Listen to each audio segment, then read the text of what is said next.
Et si Aokiji était devenu amiral en chef? Vos scénarios alternatifs de One Piece, partie 4. Pourquoi Aokiji voulait devenir amiral en chef? Pour moi, c'est plus ça la question.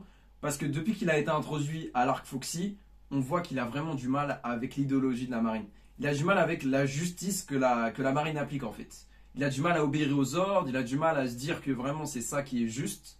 Et donc en fait, il est en quête de sa propre justice depuis qu'il a été introduit. Et donc pour moi, s'il a tenté de devenir amiral en chef, c'est parce qu'il s'est dit un truc du genre, je vais modifier les choses de l'intérieur. Genre, il n'est pas d'accord avec la justice de la marine.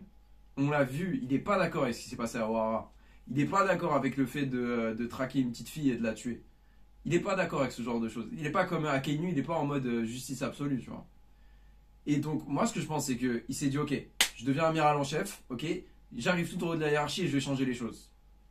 Sauf que, plus on avance dans One Piece, plus on se rend compte que tu peux arriver tout en haut de la hiérarchie de la marine, ça n'a aucune importance.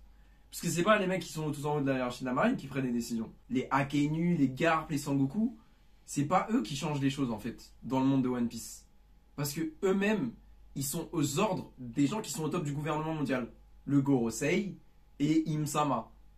Et du coup, en fait, Aokiji, il serait arrivé tout en haut de la hiérarchie, il serait arrivé amiral en chef, et il aurait été en mode, ah ouais, mais en fait, je peux rien changer. Parce que Akainu, il peut rien changer actuellement. Genre, Akainu, c'est pas lui qui fait la loi, en fait. Genre en mode, ok, c'est lui qui décide quand est-ce qu'il va arrêter des pirates, tout ça. Mais en vrai de vrai, ceux qui prennent les décisions, c'est pas lui qui prend les décisions. Ceux qui prennent les décisions, c'est les 5 doyens et Im-sama, point. Tous les autres, ils prennent pas les décisions, les grosses décisions, quoi.